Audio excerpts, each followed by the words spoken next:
Blog Talk Radio. Blog Talk Radio.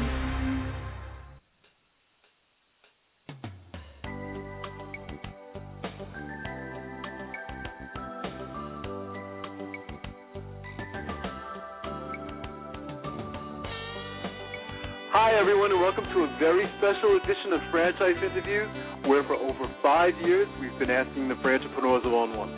I'm your host, Marty McDermott, and I'm the president of Franchise Interviews, and we have a great show today. We're meeting with Cohen, a veteran of the franchise industry who first franchised Great American Cookies 33 years ago, became the first ever franchisee inducted into the International Franchise Association's Hall of Fame.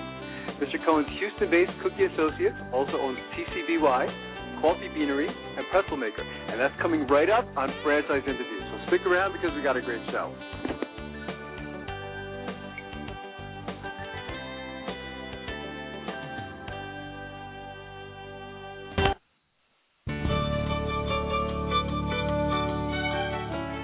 Are you one of those special people who are willing to go after your dreams and goals?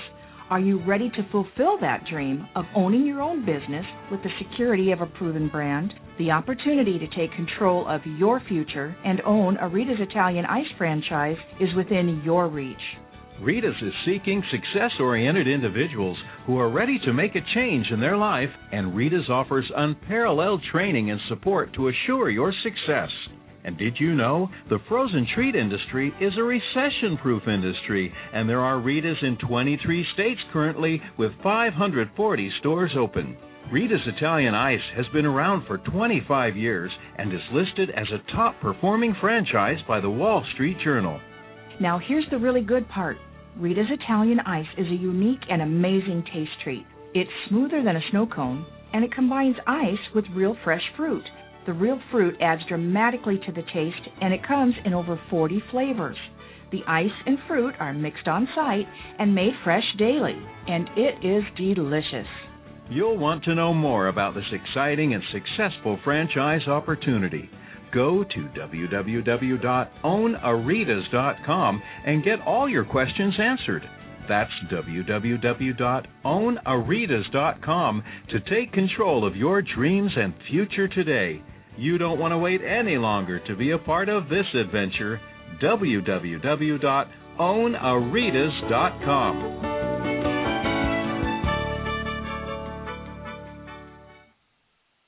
Franchisers, are you looking to reach aspiring entrepreneurs looking to buy a franchise? Are you looking to reach a highly educated audience on franchising? For over 4 years, Franchise Interviews has been giving an up-close, behind-the-scenes look at franchising and entrepreneurship through our website, franchiseinterviews.com, where you can hear and read interviews as well as get inside tips from some of the most successful sources in franchising. Check out our weekly franchise radio show, where each week you get to hear a new interview with franchisers, franchisees, franchise authors, franchise experts, and attorneys, and our podcast, Great Quotes in Franchising. Get 3 months of free advertising when you sign up for our 1-year package. For more information, go to franchiseinterviews.com or call us at 610-905-2919. That's 610-905-2919.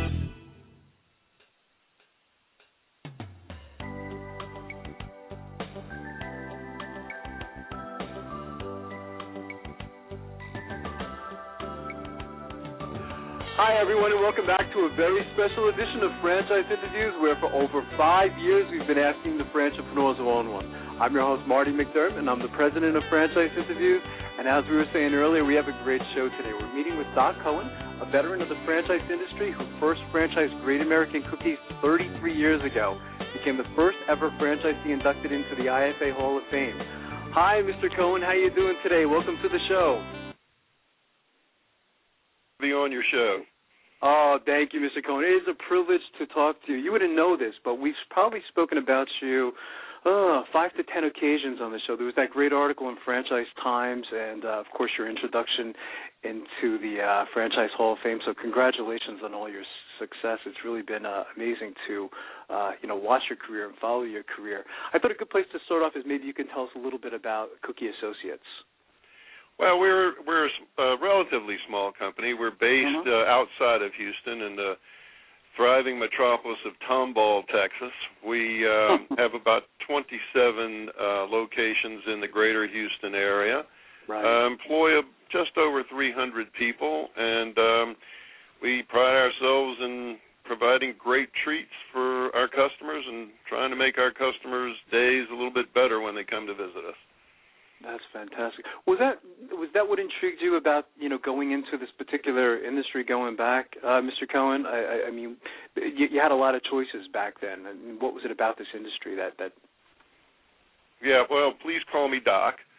And, okay. I guess thinking back, I was really just looking for something I was looking for a career change.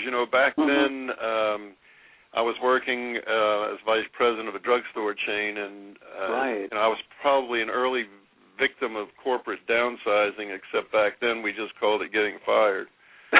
So I had no job, and I had never been in the food business outside of the sort of small restaurants we had in some of our drugstores, but this concept was a startup in Atlanta, and my sister actually saw it, and she convinced me to come from Los Angeles to look at it in Atlanta. And I've always liked baking and cooking, and so it was a natural type of business for me to do. And frankly, a lot of it was just luck. I like it. Let's do it. What was it that made you decide to go into franchising, Doc? I mean, again, you had a couple different choices, I guess, at that time of your life. What was it about, becoming a franchisee? Well, I had been part of other startups, and I knew just how difficult it was to begin a concept. So let's just say I had wanted to be Doc's Cookies. I could have done that. I could have said, all right, well, now I've got to develop a recipe. I've got to do my marketing program. I've got to get the financing. I've got to do an operations manual. I've got to figure out how to do it. I've got to figure out where the locations ought to be. And franchising, a lot of that's done for you already. A franchise provides a concept that's been proven and tested. Somebody else has done all that work. The systems are typically in place and have been revised over time to prove that they can be successful, and it was just a great way to go. Question I've been dying to ask you is, what's changed in franchising? I mean, you've been involved in it for such a long time now. What are some of the biggest changes that you've seen, Doc, over that time? Well, there have been a number of them. I think probably the most significant is the level of sophistication of the franchisee today, as opposed to when I went into it. And I don't think I'm the most unsophisticated person in the world looking back, but I really went into this without doing sufficient homework. And so, as I said, a lot of this was luck back then. Today, franchisees are much more likely to have very strong legal advice, very strong financial advice, are familiar with things like business plans. I didn't know what a business plan was when I went into business. I had no idea what a business plan was. And today's franchisees are much more knowledgeable about those things. And today, franchisees are more likely to be multi-unit and multi-brand. That's something that has changed significantly over the years, is that today you find franchisees like myself, in fact, that operate multiple brands and sometimes across different companies. So, we have 2 brands for my own franchisor, and then I operate actually 3 other concepts. Wow, it's interesting. Are you surprised about the number of franchise systems and the number of industries that are now franchising, Doc? I mean, when you first got into this, going back 33 years ago, I mean, there weren't as many systems, there weren't as many industries. I guess it might have been maybe a little easier to get into franchising because it seems like there's so many choices and so many industries today. Are you surprised at the number of systems and industries? No, not at all. I mean, it's funny because 33 years ago, I was thinking, oh my gosh, how do I get to be a franchisee? You must really have to know somebody to get one of these franchises. And what I think's happened over the years is that as franchising has grown, people have recognized that it's such a great way to grow a business. So you have an entrepreneur who has this great idea, and the entrepreneur develops the idea and sees it bloom, and he or she gets going with it, and it's really fantastic. And then somebody else sees it and says, "Gee, that's a great idea. I'd like to do it." And as an entrepreneur, you may be sitting there with limited capital, and you say, "Well, yeah, I can teach you how to do this," and you really get excited about the prospect of teaching someone else how to do the business that you've developed and grown. And I think that's what's exciting about franchising. And that's why I think, for one reason anyway, why franchising has grown. It's a great way for an entrepreneur to get more rapid growth of a concept that he or she has developed. Wow, that's well said. The IFA is an amazing organization. You've been involved with the IFA for many years now, and are actually, as I was saying earlier, the first ever franchisee inducted into that organization's Hall of Fame. Why do you think the organization is so important to the world of franchising? The IFA is the only organization that actively encourages membership by both franchisors and franchisees. It's the only place, in my view, that can legitimately say it is the voice of franchising because it represents the franchisors as well as franchisees. The IFA has done so many things over the years. I mean, primarily we are an advocacy group. We represent the interests of franchising and small business on Capitol Hill and at state levels across the country. Right. But IFA also provides some great educational programs for the people that we just talked about, people who are just starting up a franchise and want to know how to do it correctly. IFA's got a great programs that teach people how to franchise. We have our CFE, Certified Franchise Executive Program, that is a wonderful program that is designed to help people learn how to franchise correctly. Many, many years ago, franchising got into trouble with people who came in, didn't follow the rules, didn't even know the rules in some cases. Yeah. And today you see much, much less of that because of efforts by IFA to provide the education that's needed. Yeah, it's always interesting to talk to people like yourself, Doc, who was there at that time, where franchising, I guess, was starting to run into some problems because of some, I guess you could say some unethical companies, So I think the IFA is certainly important. How do you feel about the shows today? It seems like, I've been watching the shows over the last, 10 years, and it seems like they're, I guess, diminishing a little as far as, attendance goes. Do you have any thoughts on the shows? Do you think they're a good thing, or? You're talking about the franchise expos? Yeah, the franchise expos. Yeah, I think the franchise expos provide a valuable vehicle for people to actually touch the goods, as we used to say when I was a buyer for the drugstore chain. Yeah. I like to feel the goods. And at a show, you're able to actually walk into a franchisor's booth. You can talk to real people. You can sometimes see products. You can get in touch with it. Today everything's on the internet, and it's very impersonal sometimes. It's a great way to get information and to get information out, but there's nothing like that personal contact, I think. Yeah, I agree with you. I love going to the shows, to get a chance to try the product, like you said, and get a chance to touch it. What do you think is the most significant currently challenge facing the franchise industry right now? I mean, we had Steve Caldera on the show, I guess it was about 2 months ago, and he was talking about some of the challenges.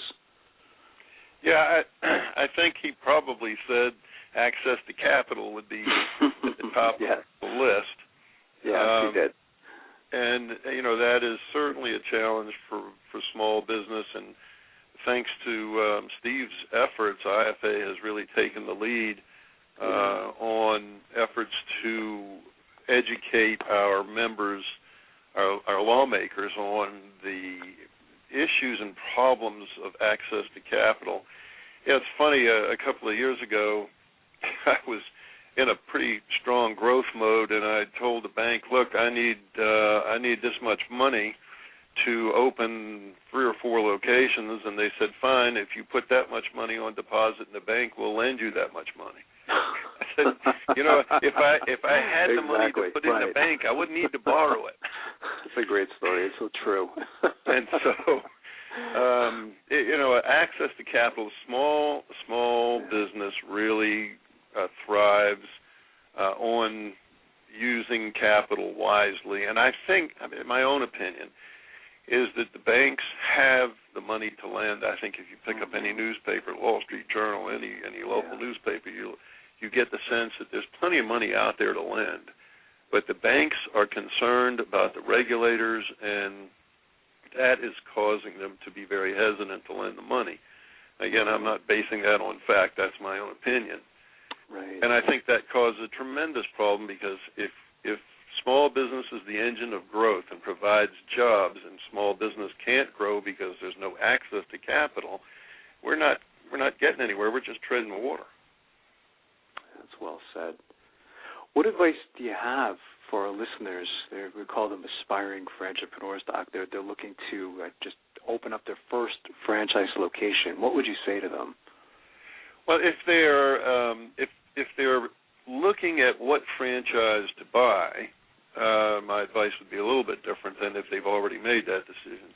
If they're looking at franchises and trying to determine which one they want to do, the first thing is you've got to pick something that you like.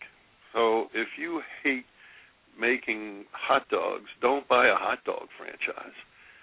If you enjoy baking and working with the public, then, open a bakery, open a Great American Cookie store, or open a Pretzelmaker store. So the first thing is make sure the business is one you're going to enjoy doing.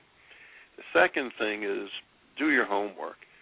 You've got to research the franchise that you're looking to buy. And one of the best ways to do that, as you well know, when you meet with a prospective franchisor, the franchisor gives the prospective franchisee a franchise disclosure document, which we call the FDD. And in that document typically is a list of franchisees in the system. And I tell people when they call me to ask this same question, if you don't listen to anything else I tell you, call as many people on that list as you possibly can and ask them about the franchise. And I'll typically give them, 3 or 4 questions that I suggest that they ask. Right. And a prospective franchisee can pretty much gauge a number of things. One, is the franchisor legitimate, and is it a good franchise to be a part of? Does the franchisor look out for their franchisees? If you ask the right questions, you can probably hang up from the call and construct a pro forma financial statement and see how you might do.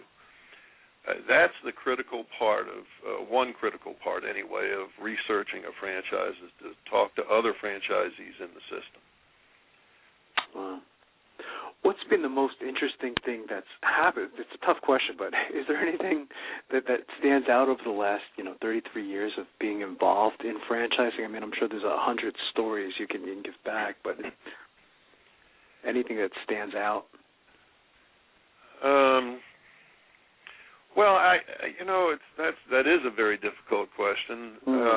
I do remember early in my days, this is probably 25 years ago, and it was perhaps a turning point for franchising and for IFA.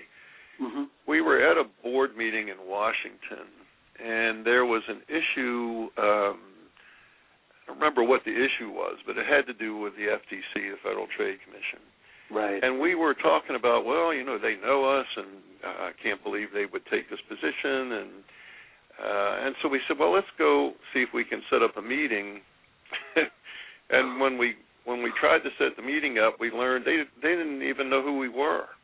And oh my God! We went over to the FTC and we met with a number of staff, including the commissioner. And I have to tell you that meeting, I think, was a turning point because it was the day in my memory anyway when we understood the value of communicating with the various government agencies that have oversight of our industry. And it was a productive meeting. When we left that meeting, we developed a relationship with the FTC that was one of cooperation, that was one of volunteering to provide whatever information we had that would help the FTC in promulgating regulations that were, in our view, appropriate. We actually developed some programs that the FTC used, remedial programs for franchisors who had inadvertently broken the rules. And we provided educational sessions for those franchisors, and it's turned into be a terrific relationship and a demonstration of how government and private industry can work together. Wow, it sounds like a historical event in franchising, Doc, if you think about it. You go back and you look at it at that time, and you say the impact that had on franchising, like you said. It's an amazing story. So what are your plans and your company's plans for the future, Doc? When you see yourself like maybe 3 to 5 years down the road? Well, like most companies, I think we've sort of put the brakes on growth, but we are now actively looking to expand again. We are out talking to developers about new projects. We're starting to see a few projects come out of the ground, and so we're interested in getting back into maybe not an aggressive growth mode, but certainly we're putting our toes in the water. And we are actively pursuing 2 or 3 new locations right now. So we're very optimistic about the future. And we've been sitting on the sidelines like a lot of businesses. We've been accumulating cash, so we have cash reserves. And I spoke with our bank just a few weeks ago, and their position was we see no reason whatsoever why we won't provide the financing that you need. But we're in a comfortable position in that we could probably open 2 or 3 locations without having to rely on that financing. Wow. So that's kind of changed my outlook on things, is that, hey, if I get the financing, I'll use it, but if I don't and I have a good opportunity, I'm going to pursue it anyway. That's fantastic. What's the best way for our listeners to get more information on Cookie Associates or any of the other things that you spoke about today, Doc? Any websites they should go to? Most franchisees don't have their own websites. We sort of tag on to our franchisor's website, and certainly our franchisor provides GreatAmericanCookies.com. Okay.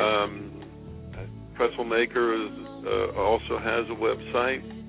Okay. In terms of contacting Cookie Associates, we're right here in Tomball, Texas. If anybody wants to come down and visit, we'll take them out for some great barbecue and cookies for dessert. So.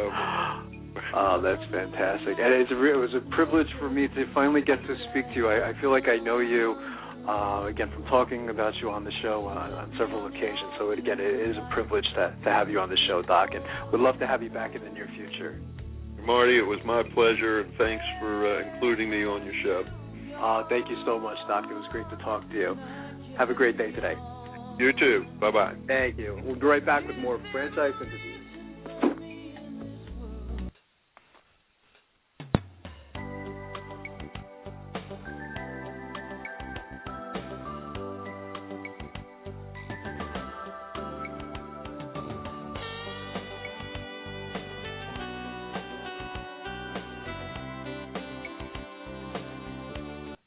Franchise Interviews. For over 4 years, Franchise Interviews has been giving an up-close, behind-the-scenes look at franchising and entrepreneurship through our website, franchiseinterviews.com, where you can hear and read interviews as well as get inside tips from some of the most successful sources in franchising. Check out our weekly franchise radio show, where each week you get to hear a new interview with franchisers, franchisees, franchise authors, franchise experts, and attorneys. And don't forget to listen to our podcast, Great Quotes in Franchising. For more information, go to franchiseinterviews.com or call us at 610-905-2919. That's 610-905-2919. Who's helping build America one small business at a time? Franchise Inc., a free consulting service. For years, Franchise Inc., a national company, has been helping people franchise their business concept and help folks like you own a franchise. With over 2,500 franchise systems out there, it can be awfully confusing. Don't take chances with your future. At Franchise Inc., we've done the homework for you. We can help match your interest and background with the franchise that's right for you. And we only work with proven franchise systems with a solid reputation and track record of success. The consultants at Franchise Inc. can help you with your short and long-term wealth strategy. Give us a call today and we'll send you free our best-selling book, Solving the Puzzle of Owning a Franchise. Remember, it's not just owning a franchise, but finding the right one for you. Call us at 800-961-0420 for a quick consultation to discuss what's important to you, your business, and your future. The service is free. The book is free. What do you have to lose? Find the business that's right for you. Call Franchise Inc. at 800-961-0420. That's Franchise Inc. at 800-961-0420. Hi everyone, this is Marty McDermott from Franchise Interviews, and welcome to another edition of Great Quotes in Franchising, where each podcast you get to hear a great quote in franchising. Today you're going to get to hear from a legend in franchising. It was about 6 months ago, Don and I were celebrating our 1-year anniversary of doing the radio show, and we put a lot of thought as far as who we'd like to have for a guest that particular day. And Don and I both agreed that that person should be George Naddaff, and Mr. Naddaff graciously accepted. For those of you who don't know George Naddaff, he's tagged as the guru in franchising. He's also the founder of Boston Chicken. He had a lot of great quotes that show. This is just one of them where George gives his advice to aspiring entrepreneurs looking to buy a franchise. Here we go. Mr. Naddaff, about the characteristics that make a successful no-fat franchisee. Well, you know, I've always told people to play to their strengths.